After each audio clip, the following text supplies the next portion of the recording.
What's up, guys? Welcome back to another review, and this time I'm going to be taking a look at one of my all-time favorite movies, top 10 favorite to be more exact, the film that is directed by Sam Raimi and co-written by Sam Raimi and his brother Ivan Raimi, with help from the Golden brothers Dan and Josh.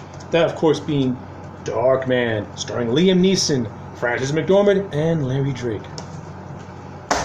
Darkman, to me, is the most underrated superhero movie ever put to film. This movie is brilliant. I love it to death.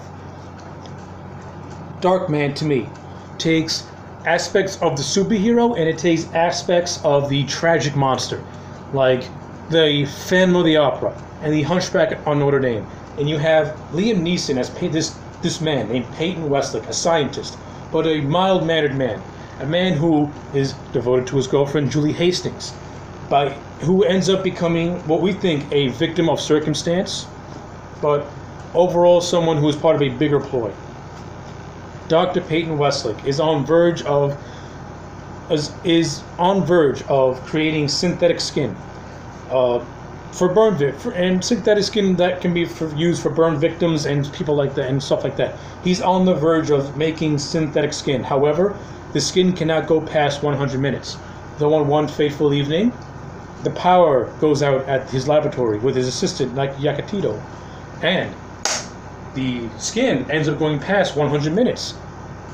Westlake realizes that the synthetic skin, is photosensitive. So, while he's on verge of finally making a breakthrough discovery, the gangsters go into his lab, trash it, and they leave him for dead. They burn him, destroy him. They kill this man. Seeing what they did to Peyton Westlake, we get his introduction. We see the relationship with Julie Hastings. Yes, it goes by in a flash, but in a movie like this, it goes at a breakneck pace, and that you're never bored with it. Darkman is one of many movies that it goes at a fast pace, and you're never bored with it. You're always on the edge of your seat. That's why I love this movie so much. You have awesome cinematography by Bill Pope, and Sam Raimi as a director. He is so visually interesting as a director. It is fantastic. And like the prosthetic makeup effects of Darkman when he's like burnt, brutal, but awesome looking. And again, Liam Neeson's performance as Dr. Westlake / Darkman is captivating, is interesting. He brings a lot of tragedy. He brings tragedy to him. He brings manic rage to him. He brings a lot of comedy to it as well. Liam Neeson, very versatile actor, and this was the very first movie I've ever seen Liam Neeson in, and since then I've been a diehard fan of Liam Neeson. Liam Neeson to me will always be Darkman. Liam Neeson to me is a superhero. He is Darkman. And he's also Ra's al Ghul in Batman Begins, so that's awesome. But yeah, sorry to go off kilter over there for a little bit, but actually, yeah, that's pretty much, that is the story of Darkman. A scientist who gets brutally destroyed by these gangsters, played by the lead guy, Robert Durant, played by Larry Drake, who is gleefully over the top. He is intimidating. He has a presence to him. He may come across as over the top, but Larry Drake is so subdued with it, and he plays it so straight that he's just so much fun to watch. Especially when we get to Darkman 2, where Larry Drake's pretty much the center of the movie, but we're not at that one yet. We're at this one where he's more like a supporting villain, because the overall villain is this guy called Robert Stack, who is like your corporate tycoon type villain who needed this memorandum that Julie had so that he can like build a city or whatever. And and while we think that Westlake was a victim of circumstance, it was actually the whole thing was orchestrated by this guy Stack, who's just a corrupt tycoon in cahoots with Durant, who wanted to take out witnesses. So yeah. Shrek comes across as more one-dimensional, and he's not as entertaining as Durant, who to me, Durant is the lead villain of the Darkman franchise, especially when you get to Darkman 2, and why they didn't make him the forefront of the first movie, I understand it, but Durant really does steal the show in terms of the villains, but also his henchmen steal the show too. You got Dan Hicks as the one-legged man. He's fucking hilarious. You got the character of Paulie, who is this big fat guy. You got this Mexican guy, who is also hilarious and is like a punch, and who's also hilarious too. You got Tad Raimi as a character called Ricky, who, when the gangsters are all killing Westlake, they're all like, yeah, we're macho men and tough.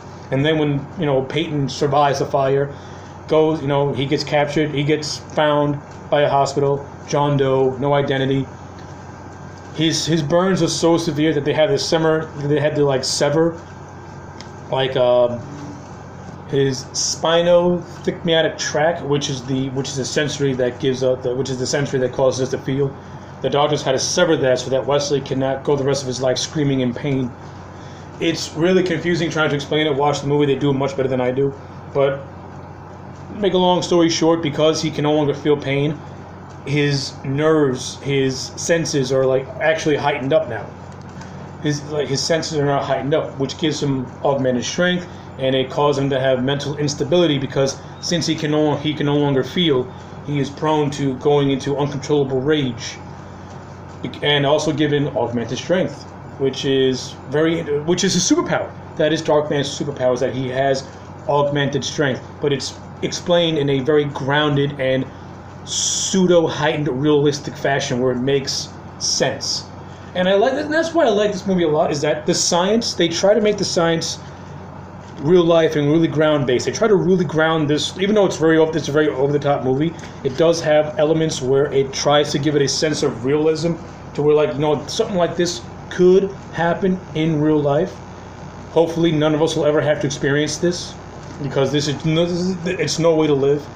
We all, as human beings, we all need to feel. We all need to feel hate. We need to feel love. And to have something like that taken away from us can put us in this endless state of unstableness. We can no longer feel things. So now our minds are shattered, and we go into now we're just constantly in a rage because we can no longer feel. And that's what Darkman, Peyton Westlake, is struggling with. That's his conflict. His inner conflict is that he knows that he can no longer feel, so he has to pretty much come to terms and make peace with that. It's to the naked eye, it can be done in such a way where you don't see it, but if you really pay attention, then you see those moments throughout the entire course of the film, and I think that's done really, really, really brilliantly. And that's another reason why I think this movie's highly overrated. It is, at the end of the day, a fun, over-the-top action moments, but it does have those dramatic beats that give it some beef, that give it some weight. And a lot of it works for me. Like the relationship between Julie and Westlake, I feel it. Neeson and McDermott, whenever they're on screen, I like them. They're compatible to me. I like the romance. I buy it. McDermott's a very talented actress. Liam Neeson, I had nothing to say about Liam Neeson. Liam Neeson's fantastic in anything he's in. And I've already mentioned earlier, he can balance multi-layers of emotions within this film. It's ridiculous as to how talented he really is. And of course, you have the rivalry between Durant and Westlake, which I love as well, especially when Westlake starts to don Durant's henchmen and pretty much just creates dissension and tears the whole group apart by infiltration. That's the best part about Darkman as well, is that because he can create synthetic skin, he can create the faces of his victims, of his killers. And he can create dissension within those ranks. And we see throughout the course of the movie in the second half how he is able to infiltrate the gang and tear it apart from in itself. It's great. I love Westlake showing that intelligence. He's not just a scientist. He's also very tactical as well. A lot of great elements from this movie.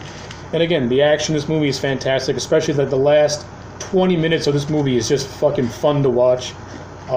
The whole, like, the section where Westlake actually gets tortured is just brutal, and it's brutal. It's really brutal. I put it on RoboCop level, but not as brutal as RoboCop. It's like right below RoboCop in terms of brutality. I mean, you can still, like,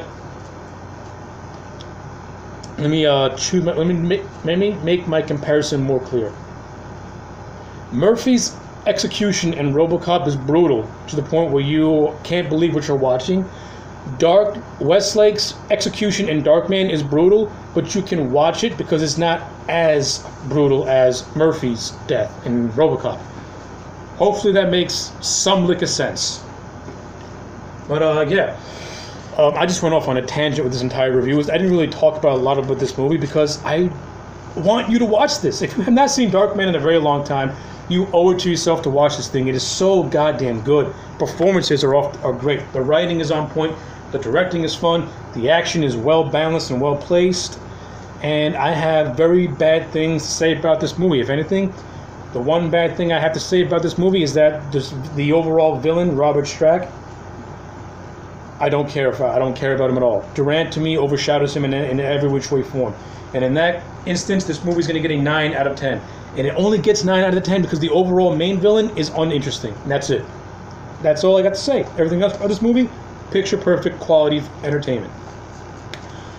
So yes, highly recommend you see Darkman, because you are missing out on a true underrated superhero movie that is based off an original concept. Anyway, like the video, subscribe to the channel, and I'll check you back next time for more.